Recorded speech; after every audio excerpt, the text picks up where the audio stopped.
घ्यावे पुढे पाऊल टाकावे त्याने कल्याण कल्याण जीवा होय समाधान. चिदंबर महास्वामींच्या आशीर्वादाने सर्व सकल परिवाराचं जे कल्याणाचं काम स्वामींनी चालू केलं आहे, त्या कल्याणाच्या पर्व काळामध्ये श्री क्षेत्र देसवंडीमध्ये चालू असलेला भव्य दिव्य असा सत्संग सोहळा शनिवारच्या पालखी सोहळ्यानिमित्त.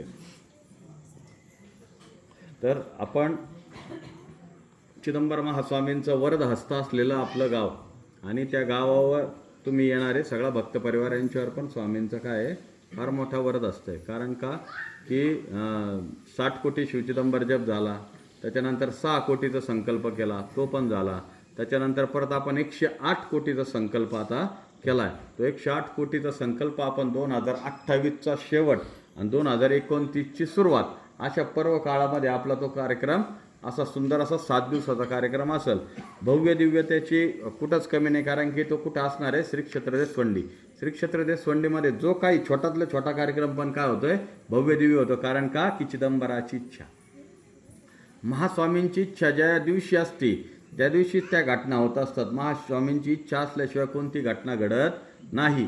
त्याच्यामुळं आपण सगळ्यांनी काय करायचं, आजपासून जप करायला सुरुवात करायची. जप तर तुम्ही करताच आहे, पण आपण काय करायचं, तो 108 कोटीमध्ये आपलं नाम गेलं पाहिजे. आज पुढच्या आठवड्यात आपण ते चालू करणारच आहे की आपण कार्ड पण देणार आहे, काउंटर पण देणार आहे. काउंटर आजच घ्यायला सुरुवात करा. ते फोटोवालेत ना त्यांच्याकडे काउंटर तिथं विकायला ठेवलेले आपण प्रत्येकाने काउंटर घ्या. काउंटरवरचा जप हा जास्त होतो, कारण का की व्यर्थ चर्चा होत नाही. आपल्या हातात काउंटर असलं ते कुठंही जप करू शकतो. तो शिवचिदंबर हा जप आहे ना, हा कुठंही कोणत्याही वेळी आणि कोणत्याही क्षणी करण्याचा जप आहे. त्याच्यामुळे घाबरायचं काही कारण नाही. आमचे गुरु सांगायचे टॉयलेटमध्ये सुद्धा केला तरी चालू शकणारा हा काय जप आहे. हा जपाला कुठं ओम नाही, कुठं काही वेळ नाही, काळ नाही, असं काहीच विषय नाही. तुमच्या मनात ज्या दिवशी चिदंबर सारखा चालू आहे तर सारखा मुका शिवचिदंबर शिवचिदंबर. मग एक लक्षात ठेवा, जप काउंटरवर करून मोजायचा का, तर चिदंबरांनी सांगितलेलं आहे 4 कोटी शिवचिदंबर जप जर केला माझा कोणी तर मी स्वतः काय देणार, भेट द्यायला येणार. मग भेट द्यायला तुम्हाला कसं काय कळलं 4 कोटी आपला जप झालाय, कळल का, नाही कळणार. त्यासाठी काउंटरवर जप केला तर आपल्याला ते कळतं की आपण आज 10,000 जप केला, 20,000 जप केला, 50,000. आपल्याकडं अशी परिस्थिती होती, आपण 60 कोटी केला का त्यावेळेस आपल्याकडं तो आपला देसवंडीचा लालू शिरसाट रोजचे 50,000 जप करायचा होता. किती, 50,000 जप रोजचा करायचा, रोजचा 50,000 जप. तुम्ही सुद्धा करत असाल 20,000 25,000 रोजचा, पण तुम्हाला माहीत नसेल तुमच्याकडे काय आहे काउंटर नाही, कारण काउंट होत नाही ना, तुम्हाला कळत नाही तुम्ही किती जप केलाय. भरपूर जप करायचं, एक लक्षात ठेवायचं, कुठे आपण कमी पडतं कामा नाही. आता पुढच्या याच्यापासून आपण काय करणार, गाव वाईज लोकांची नावं घेणार आहे. म्हणजे कसं, देसवंडीवाले वेगळे, कवठ्यावाले वेगळे, वाघोलीवाले वेगळे, वैजू बाबुळगाववाले वेगळे, टाकली मियावाले, मेन नाव घ्यायचं विसरलं, टाकली मियावाले वेगळे. मोठं गाव आहे ना, मोठं स्वरूप आहे टाकली मियाला. टाकली मियावाले वेगळे, तांबेरेवाले वेगळे, त्याच्यानंतर आता नवीन नवीन गावातून ते लोसर खांडगाववाले वेगळे. असे भरपूर भक्त परिवार आपल्याकडे, वांबोरीवाले आले वेगवेगळ्या गावातून. आता गावाचं पर्टिक्युलर प्रत्येक गावाचं नाव घेणं शक्य नाही. आता नगरचा परिवार पण मोठा आहे, आपण नगरचं पण नाव घेतलं पाहिजे, अहिल्यानगरचं, तो पण परिवार वाढत चाललाय. म्हणजे काय की आपल्याला प्रत्येक गावाचं वेगवेगळं नियोजन प्रत्येकाला आपण सेपरेट देणार. पण आपण काय करणार, इथून सुरुवात आपण पुढच्या शनिवारपासून करणार. ते शनिवारच्या सुरुवातीला आपण काय करायचं आहे, नामस्मरण करायचं आहे.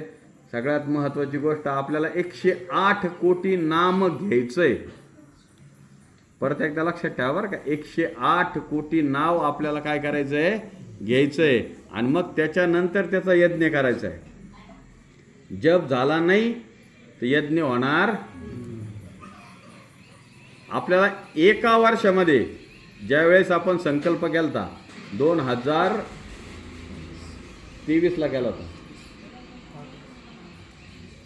आपला, 2024ला झाला ना आपला यज्ञ, 23ला झाला का, 2022ला आपण संकल्प केला होता आणि 2023ला आपण जवळजवळ 90 कोटीच्या पुढं जप केलेला होता एका वर्षात. किती, 90 कोटी एकाच वर्षात. तर 108 कोटीला आपल्याला किती वर्ष आहेत, 2 प्लस आहे, 2 प्लस आहे. त्याच्यामुळं अवघड नाही. माझ्या मते तरी 250 कोटीच्या पुढं जप झाला पाहिजे. किती, 250 कोटी. पण आपला संकल्प किती कोटीचा आहे? 108. आपण यज्ञ पण किती कोटीचा करणार? 108. आपण काय जास्त करणार नाही. कारण काय, जितका जास्त आपण संकल्प म्हणजे जो यज्ञ करणार तितका जास्त खर्च पण लागणार आपल्याला, तितके जास्त ब्राह्मण संख्या पण लागते, तितके जास्त यज्ञ कुंड पण लागतील. आणि आपण सगळ्या गोष्टी काय करणार आहे, सगळं एकदम विधिवत. आता आमचं तर काम चालू पण झालं. एक लक्षात ठेवा, स्वामी आम्हाला थांबू देत नाही. म्हणजे आम्हाला म्हणजे तुम्हाला पण थांबू देणार नाही, थांबू देत नाहीत अजिबात. विचार नाही, रोज एक कल्पना चालू आहे, रोज विचार एक चालू आहे, रोज वेगवेगळ्या स्वरूपातल्या गोष्टी आपण लिखाण करायला सुरुवात केलेली आहे. आपल्याला आता काय करायचं आहे, आपल्याला यज्ञकुंड कसा बनवायचा आहे. आपण यज्ञकुंडाला मागच्या वर्षी जसं आपण भव्य दिव्य असा राजवाड्याचा केला होता, यावेळेस आपण यज्ञकुंड ओरिजिनल जो पाचराटा असतो ना, जसा ओरिजिनल असतात 108 कुंडी विंडीला करतात. तुमच्या टाकले मेळ्याला केला होता का, त्याला काय ते 3-4 लाख रुपये फक्त बनवायलाच लागलो होतं साईडला. तसं आपण सेम टू सेम करण्याचा प्रयत्न करणार आहोत. बाकी चिदंबर इच्छा आहे. मग विचार करा, आपण पुढच्या गोष्टी सगळ्या चालू केल्या. आपण पुढच्या गोष्टी चालू केल्या तर तुम्ही कशाला चालू झाले पाहिजे? जपाला चालू झाले पाहिजे, नामस्मरणाला प्रत्येक जणांनी चालू झालं पाहिजे. आणि अजून एक गोष्ट सगळ्यात महत्त्वाची, हे करत असताना आपल्याला सगळ्यात महत्त्वाची गोष्ट आहे काय, आपण 2 वर्ष आता तुम्हाला म्हणणारच नाही. फक्त चिदंबर परिवारातले जे काय ठराविक लोक आहेत त्याच लोकांपर्यंत आपण 2 वर्ष वर्गणी करणार.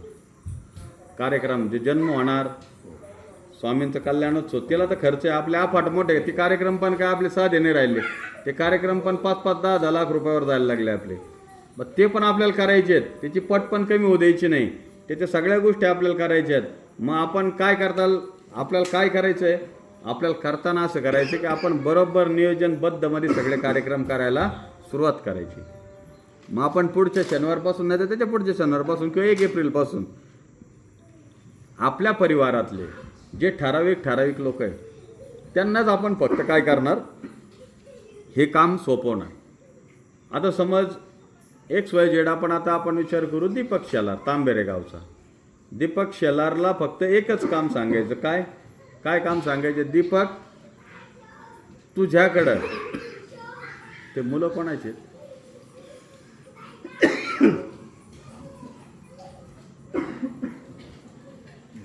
खोकून घ्या. दीपक शेलारला आपण फक्त दीपक शेलार नाव घेतलं बरं का. दीपक शेलारला आपण काय करणार, दीपक शेलारला मी सांगणार की तुझ्या टीमनी काय करायचं, की तुझ्या टीमनी एवढंच करायचं की 50 डबे, किती 50 डबे हे तुझ्या टीमच्या मार्फत पोच करायचे. तुझा प्रश्न, आम्ही तुला धरणार काय 50 डब्यांना. पण त्या दीपक शेलारचं काम काय आहे, त्याला 2 वर्ष, किती आहे 2 वर्ष. दीपक शेलारचं काम काय आहे की ते डबे अशाच ठिकाणी द्यायचे आहेत की तो माणूस खरंच रोज 10 रुपये टाकील, 10 रुपये, 20 रुपये, 50 रुपये, 60 रुपये, काय त्याची इच्छा असेल ते टाकील. आणि आपण 1 वर्षामध्ये मागच्या 60 कोटीच्या वेळेस आपण काय अपेक्षा केली, ते एका डब्यातून 1 वर्षभरामध्ये आपल्याला किती रुपये आले पाहिजे, 3600 रुपये. किती 3600. आपल्याकडे 2.5 वर्ष आहे, किती आहे 2.5 वर्ष. 2.5 वर्षाला आपण काय अपेक्षा केली पाहिजे,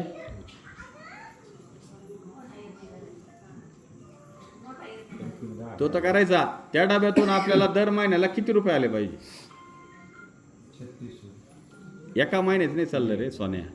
अरे बाबू कोतकर, थोडं काहीतरी वाढव आयुष्यामध्ये काहीतरी. एका वर्षात म्हणजे तुम्हाला सांगतो 10 रुपये जर रोज टाकला तर 300 रुपये महिन्याला येतात. 12 महिन्याला 3600 रुपये येतात. किती येतात, 3600. 2.5 वर्षात किती आले पाहिजे, हां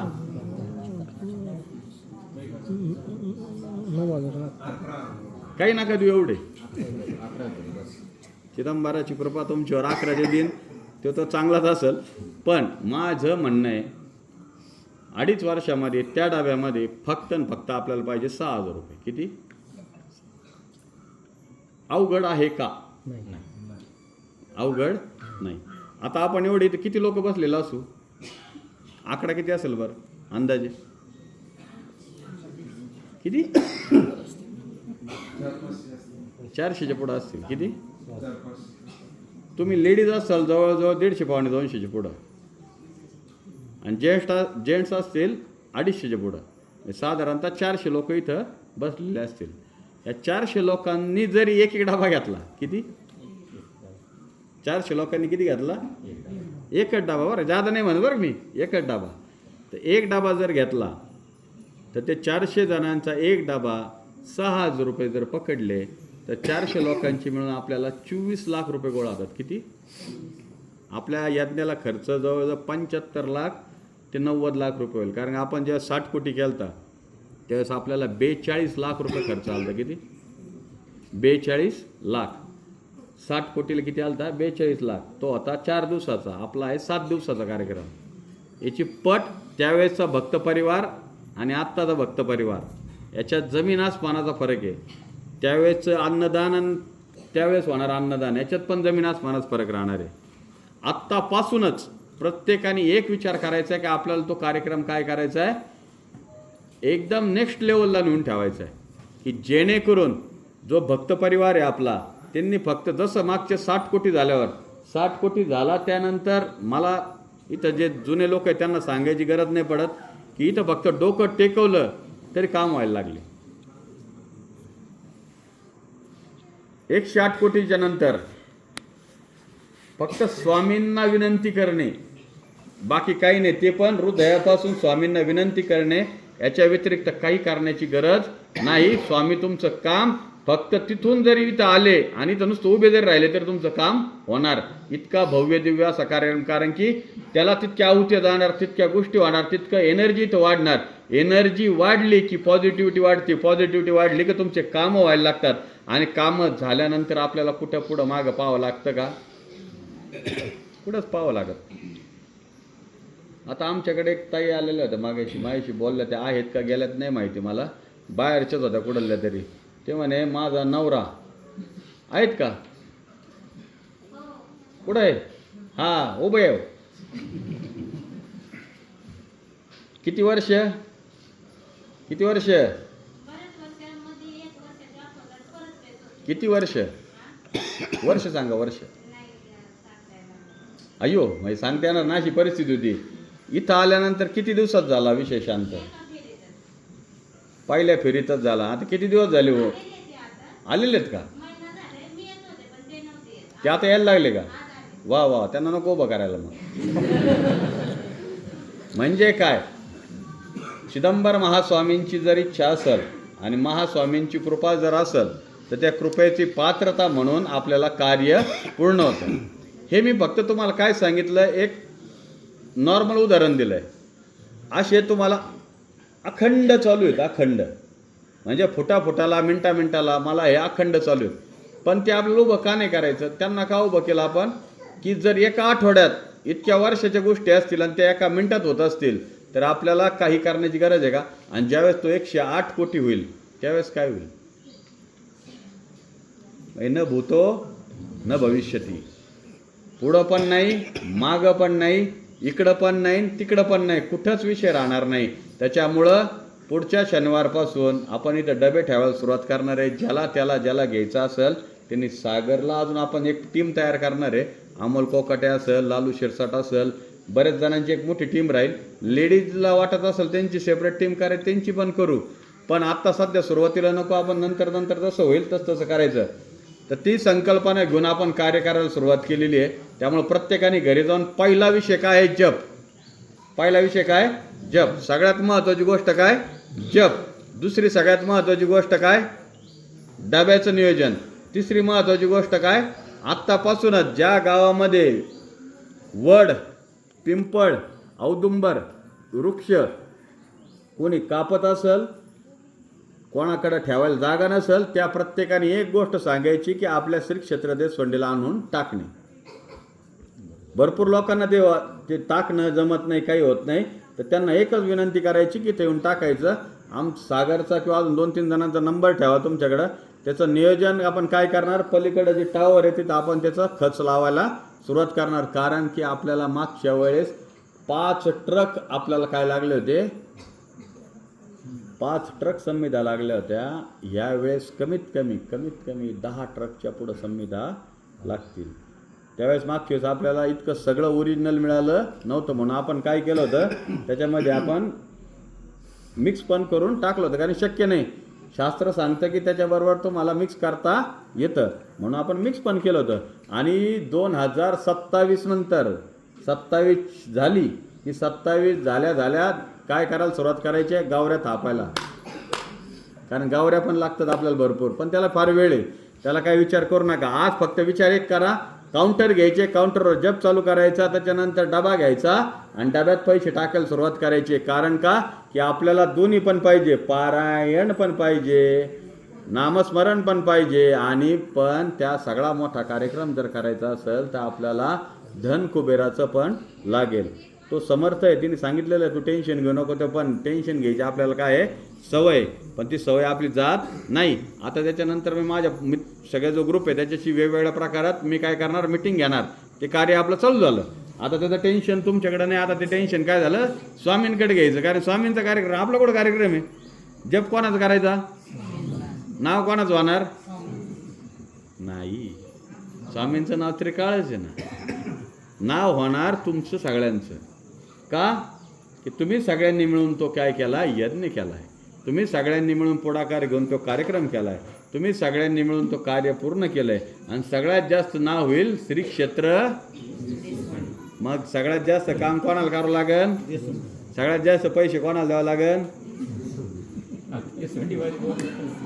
देशवंडीला. बरोबर की नाही, नाही देशवंडीला द्यावं लागतील. त्यामुळे देशवंडीवाले आता नुसतेच कांद्याला भाव आणि याला भाव अपेक्षा करू नका. कांद्याला भाव पाहिजे असेल तर डब्याला पण भाव येणार.